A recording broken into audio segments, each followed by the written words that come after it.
नमस्कार। आपका अखबार के YouTube चैनल पर आपका स्वागत है। मैं हूं प्रदीप सिंह। इसी साल यानी 2023 में ही देश को एक अच्छी खबर सुनने को मिल सकती है, ऐसी खबर जिसका दशकों से इंतज़ार था। आपको याद है कि जनसंघ के समय से भारतीय जनता पार्टी के 3 कोर इश्यूज़ थे जिनको वो अपने चुनाव घोषणा पत्र में हर बार शामिल करती थी, केवल एनडीए के समय को छोड़कर, जब उसने एजेंडा फॉर गवर्नेंस बनाया था और अपने तीनों जो कोर इश्यूज़ हैं उनको छोड़ दिया था, सत्ता के लिए छोड़ दिया था। अब ये सरकार अलग तरह की है। ये सत्ता के लिए अपने कोर इश्यूज़ को छोड़ती नहीं है, उनको अपनाती है, उनको लागू करती है। तो जो जनसंघ के समय से इच्छा थी वो अब वास्तविक स्वरूप लेने वाला है। तो कौन से इशू थे? पहला इशू था अयोध्या में भव्य राम मंदिर का निर्माण। वो काम शुरू हो चुका है। अगले साल जनवरी में उसकी प्राण प्रतिष्ठा होनी है, भगवान राम की बाल स्वरूप मूर्ति की। उसका मतलब है कि अयोध्या में भव्य राम मंदिर का गर्भगृह पूरी तरह से तैयार हो जाएगा, प्रथम तल तैयार हो जाएगा। ग्राउंड फ्लोर के अलावा 2 फ्लोर और हैं, उन पर भी काम तेज़ी से चल रहा है। वो भी उम्मीद है कि जल्दी ही पूरे हो जाएंगे। तो एक मुद्दा तो ये हुआ जिसका इंतज़ार था। हम आप बहुत से लोग ऐसे होंगे, करोड़ों लोग, हज़ारों लाखों नहीं, करोड़ों लोग होंगे जिनको ये कतई उम्मीद नहीं थी कि अयोध्या में राम मंदिर का मुद्दा हमारे जीवन काल में सुलझ सकता है, मंदिर बनना शुरू हो सकता है। इसकी कोई उम्मीद नहीं थी। और इस बात से समझिए कि जस्टिस सुधीर अग्रवाल जो इलाहाबाद हाई कोर्ट के जज हैं, उन्होंने अभी 2 दिन पहले एक कार्यक्रम में कहा कि उन पर बड़ा दबाव था कि वो राम जन्मभूमि के मुद्दे पर फैसला न दे, फैसले को टाल दें। तो आप समझ सकते हैं कौन लोग दबाव डाल सकते हैं। किन लोगों का हित था कि राम मंदिर का फैसला ना आने पाए। अगर इलाहाबाद हाई कोर्ट का फैसला ना आता तो सुप्रीम कोर्ट का फैसला ना आता, सुप्रीम कोर्ट का फैसला ना आता तो आज हम जो भव्य राम मंदिर का दृश्य देखने के लिए बेताब है वो देखने को नहीं मिलता। तो ये पूरा षड्यंत्र था। ये केवल बाबर ने नहीं किया, मुगलों ने नहीं किया, हमारे आज़ाद भारत की सरकार ने भी वही काम किया, कांग्रेस की सरकारों ने, कि किसी तरह से इस मुद्दे को खिसकाते रहो, लटकाए रहो और दोनों तरफ खेल खेलते रहो, दोनों को आश्वासन देते रहो, करो कुछ मत। इससे आप समझिए कि अयोध्या में भव्य राम मंदिर बनना कितनी बड़ी उपलब्धि है। ये शताब्दियों की उपलब्धि है और शताब्दियों का संघर्ष है। तो इसलिए उस उपलब्धि को छोटा करके मत आकिए कि मंदिर बन रहा है, कोई बड़ी बात नहीं है। ये भारत की सांस्कृतिक चेतना का अवसर है, भारत की सांस्कृतिक जागृति का अवसर है। एक मुद्दा ये था। दूसरा, जम्मू कश्मीर में अनुच्छेद 370 का हटना। आपको मालूम है कि भारतीय जनता पार्टी के संस्थापक अध्यक्ष डॉक्टर श्यामा प्रसाद मुखर्जी ने बलिदान दिया इसी मुद्दे पर।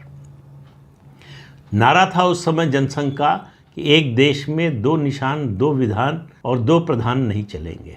उस आंदोलन के लिए जब वो जम्मू कश्मीर पहुंचे तो उनको गिरफ्तार कर लिया गया और गिरफ्तारी में, जेल में ही उनकी संदिग्ध परिस्थितियों में मौत हो गई। आज तक भाजपा और जनसंघ के लोग मानते हैं कि उनकी मौत स्वाभाविक नहीं थी। हालांकि उसकी कोई जांच हुई नहीं उस तरह से, इसलिए वास्तविकता का पता ठीक से चला नहीं। लेकिन उनका बलिदान बेकार नहीं गया। 5 अगस्त 2019 को भारतीय जनता पार्टी की सरकार ने, केंद्र की सरकार ने संसद के प्रस्ताव के जरिए जम्मू कश्मीर से अनुच्छेद 370 को हटा दिया, 35A को ख़त्म कर दिया। तो जम्मू कश्मीर का सही मायने में भारत में इंटीग्रेशन, विलय, एकीकरण 5 अगस्त 2019 को हुआ।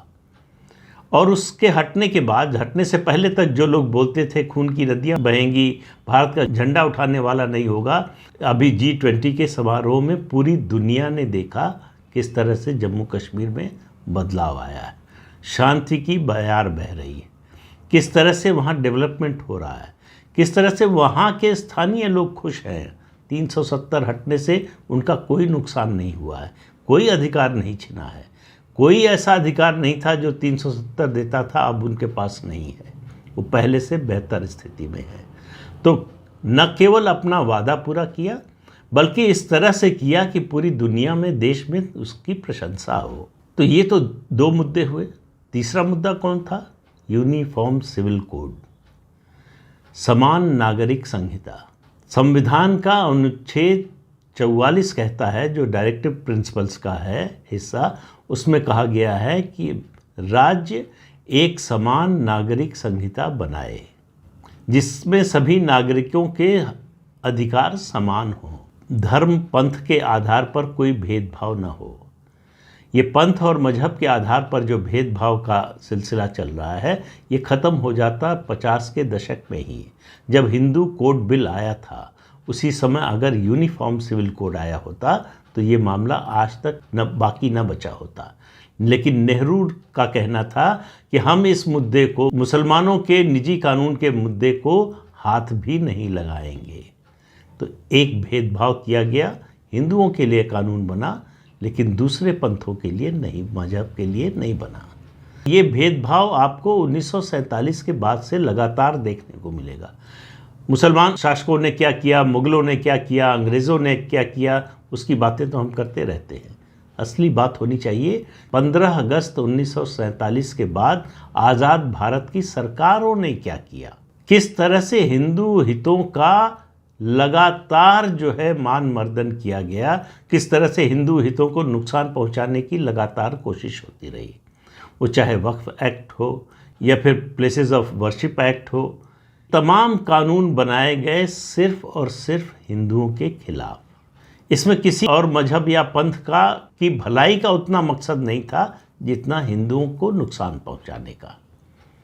तो ये लगातार ये कानून बनते रहे, संसद से पास होते रहे, लागू होते रहे, और हिंदू जो है इसका खामियाजा भुगतते रहे, कोई बोलने वाला नहीं था।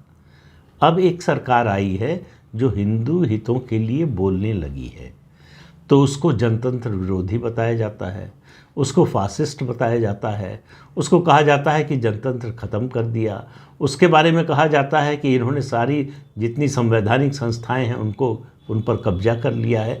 तमाम तरह के आरोप लगते हैं। लेकिन सबसे अच्छी बात यह है कि भारत का मतदाता ऐसा नहीं मानता। भारत का मतदाता मानता है कि ये सरकार जो काम कर रही है वो देश के और उनके हित में काम कर रही है।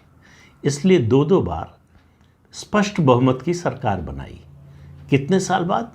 1984 में आखिरी बार स्पष्ट बहुमत की सरकार केंद्र में बनी थी, वो भी इंदिरा गांधी की हत्या की सहानुभूति, वो सहानुभूति की लहर न होती तो शायद 1984 में भी न बनती। तब हम बात कर रहे होते कि आखिरी सरकार पूर्ण बहुमत की 1980 में बनी थी, लेकिन 1984 में बनी थी, ये तो सही है। तो उसके बाद 84 से 2014, 30 साल बाद, 3 दशक बाद, लोगों ने नरेंद्र मोदी को इस योग्य समझा कि इनको पूर्ण बहुमत दिया जाना चाहिए। पूर्ण बहुमत देने पर ये बेहतर काम करेंगे, देश की बेहतरी के लिए काम करेंगे। कुछ लोगों को लगा 2014 में ये जो है फ्लूक है, लोग समझ नहीं पाए, गलतफहमी में आ गए, बरगला गया, बहका दिया गया, तो उनको मतदाता ने फिर से जवाब दिया, उससे बड़ा जनादेश 2019 में देकर बताया कि हमने जो 14 में किया था बहुत सोच समझ कर किया था। हम अपने उस फैसले पर अब भी कायम हैं और उससे हम डिगे नहीं हैं। यही वजह है कि सत्ता में 9 साल रहने के बाद भी प्रधानमंत्री नरेंद्र मोदी की लोकप्रियता में कोई कमी नहीं आई है। लोगों का उन पर जो विश्वास है उसमें कोई कमी नहीं आई है। लोगों का जो भरोसा है वो बना हुआ है। और 2024 के लिए भी मुझे कोई शंका नहीं नज़र आती कि लोगों का विश्वास कहीं से डिगेगा नरेंद्र मोदी के लिए। लेकिन कोई भी पार्टी, कोई भी सरकार, कोई भी संगठन अगर कोई वादा करता है और उसको पूरा नहीं करता तो ये लोगों को पसंद नहीं आता है। वादा करें आप और पूरा नहीं कर पाएँ, अगर आप करने की हालत में ना हो, स्थिति में ना हो, तो लोग समझ लेते हैं। लोग मान लेते हैं कि इनके पास इतनी शक्ति नहीं थी, और शायद ये भी मान लेते हैं कि हमारी ही कमी है, यानी मतदाता की, जिसने इतनी ताकत नहीं दी कि ये फैसला कर सके, इसको लागू करा सके। लेकिन जब ताकत दे दी तब भी ना हो तो लोग इस बात को बहुत ज़्यादा नापसंद करते हैं। 2019 के लोकसभा चुनाव का जो घोषणा पत्र था भारतीय जनता पार्टी का, उसमें भारतीय जनता पार्टी ने कहा था कि सत्ता में आए तो समान नागरिक संहिता का कानून लाएंगे। अब उसके सामने अवसर है अपना ये वादा पूरा करने का। कई राज्यों में भाजपा शासित राज्यों ने घोषणा की कि वो अपना समान नागरिक संहिता का कानून लाएंगे। उसमें सबसे पहले घोषणा की उत्तराखंड सरकार ने। 27 मई 2022 को उन्होंने कमेटी बना दी। रंजना प्रकाश देसाई सुप्रीम कोर्ट की रिटायर्ड जज हैं, उनकी अध्यक्षता में 5 सदस्यीय कमेटी बनी। कमेटी काम कर रही है। उम्मीद थी कि 30 जून तक उसकी रिपोर्ट आ जाएगी। मुख्यमंत्री पुष्कर सिंह धामी ने कहा कि 30 जून तक उसकी रिपोर्ट आ जाएगी, लेकिन रंजना प्रकाश देसाई का कहना है कि थोड़ा मुश्किल है 30 जून की डेडलाइन को बनाए रखना, तो हो सकता है 15 दिन 1 महीने की देर भी हो जाए। ये उन्होंने नहीं कहा, मैं कह रहा हूँ 15 दिन 1 महीने की देर से ज़्यादा कुछ नहीं होने वाला, लेकिन मैं उसकी बात नहीं कर रहा हूँ। उन्होंने कहा कि पूरी तैयारी हो चुकी है, हमारा कंसल्टेशन का प्रोसेस पूरा हो चुका है, सारे स्टेक होल्डर से बात हो चुकी है, पॉलिटिकल पार्टीज़ के नुमाइंदों से बात हो चुकी है, उसके अलावा अलग अलग पंथों के धर्मों के लोगों से बात हो चुकी है। और उन्होंने जो बात कही कि सारे अल्पसंख्यक इस कानून के खिलाफ नहीं हैं, बहुत से लोगों ने इसका समर्थन भी किया। ये तो एक बात। दूसरी बात, उन्होंने कहा कि हम ऐसा कानून बनाना चाहते हैं जो मॉडल बने दूसरे राज्यों के लिए। लेकिन मैं जो आपसे बात कह रहा हूँ उससे आगे की। जस्टिस रंजना प्रकाश देसाई की जो टीम है, 5 सदस्यों की टीम थी, उसकी मुलाकात शुक्रवार को दिल्ली के उत्तराखंड सदन में हुई। किससे? लॉ कमीशन के चेयरमैन और उनकी टीम के साथ। दोनों के बीच बातचीत हुई, बैठक हुई।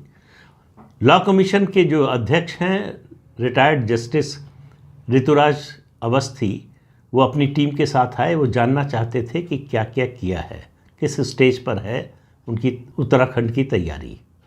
और इस मुलाकात के बाद जो जस्टिस रंजना प्रकाश देसाई ने एक वाक्य कहा कि इस मुद्दे पर लॉ कमीशन भी काम करने पर विचार कर रहा है। इससे आप समझिए, इसको आप जोड़कर देखिए। कुछ महीने पहले केंद्रीय गृह मंत्री अमित शाह ने एक टेलीविज़न इंटरव्यू में कहा, राज्यों ने पहल की है इस मामले में, कमेटियां बनाई हैं, उनकी रिपोर्ट आएगी, देखते हैं, उसके बाद सोचेंगे राष्ट्रीय स्तर पर क्या करना है। तो इन दोनों बातों को जोड़कर देखिए। और तीसरी बात, 2024 के लोकसभा चुनाव से पहले संसद का जो शीतकालीन सत्र होगा, वो भारतीय जनता पार्टी के लिए अंतिम अवसर है इस कानून को बनाने का, अगर उसको अपने चुनाव घोषणा पत्र में दिए गए वादे को पूरा करना है। तो इसलिए जो है, चूँकि उत्तराखंड की रिपोर्ट अभी जो है जून के आखिर या जुलाई तक आएगी, जुलाई में मॉनसून सेशन होगा, इतनी जल्दी लॉ कमीशन तैयारी नहीं कर सकता है। तो ये मानकर चलना चाहिए कि अगर राष्ट्र के स्तर पर, राष्ट्रीय स्तर पर समान नागरिक संहिता का कानून ये सरकार लाना चाहती है अपने इस कार्यकाल में, तो उसके लिए संसद का शीतकालीन सत्र आखिरी अवसर होगा। क्योंकि उसके बाद बजट सत्र होगा, जो वोट ऑन अकाउंट होगा वो फुल फ्लेज्ड बजट सेशन नहीं होगा, उसके बाद चुनाव की घोषणा हो जाएगी। तो इसलिए व्यवहारिक रूप से शीतकालीन सत्र आखिरी मौका है इस कार्यकाल में इस वादे को पूरा करना। तो 10 साल में, तो अगर ऐसा हो जाता है, अगर केंद्र सरकार समान नागरिक संहिता का कानून लेकर आती है, संसद में प्रस्ताव लेकर आती है और उसे पास करा के इसको कानून बना देती है, तो 10 साल में नरेंद्र मोदी की सरकार जनसंघ के समय से जो कोर इश्यूज थे तीनों को पूरा कर चुकी होगी, लागू कर चुकी होगी। ये बहुत बड़ा बदलाव, बहुत बड़ा संदेश होगा जो भाजपा का कोर वोटर है उसके लिए, अपने कोर वोटर को खुश करने के लिए, संतुष्ट करने के लिए, और ये संदेश देने के लिए कि हमारे जो कोर इश्यूज हैं उनका हमको ध्यान है, हम सत्ता में आकर उनको भूल नहीं गए हैं। सत्ता को बनाए रखने के लिए कोई ऐसा समझौता नहीं कर रहे हैं जिसमें हमको अपने कोर इश्यूज को छोड़ना पड़े। ये आश्वासन किसी भी समर्थक वर्ग के लिए बहुत बड़ी बात होती है और इसका जनतंत्र में बड़ा असर पड़ता है।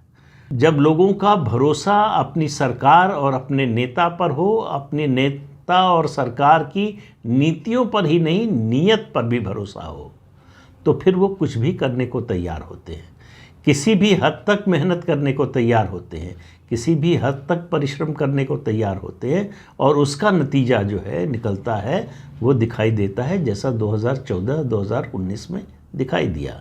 तो 2014 और 2019 से 2024 कोई भिन्न होने जा रहा है, इसके कम से कम अभी तो कोई संकेत नहीं। लेकिन प्रश्न अब भी है, क्या केंद्र की नरेंद्र मोदी की सरकार ये काम अपने इस कार्यकाल में पूरा करेगी?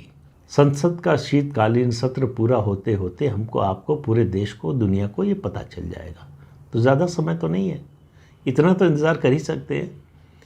75 साल इंतज़ार किया है तो कुछ महीने तो ज़रूर कर सकते हैं। तो इस अंक में इतना ही, अगले अंक में फिर मिलेंगे किसी नए मुद्दे के साथ। तब तक के लिए अनुमति दीजिए। आपसे अनुरोध है कि चैनल देखिए, शेयर कीजिए, लाइक कीजिए और सब्सक्राइब ज़रूर कीजिए। नमस्कार।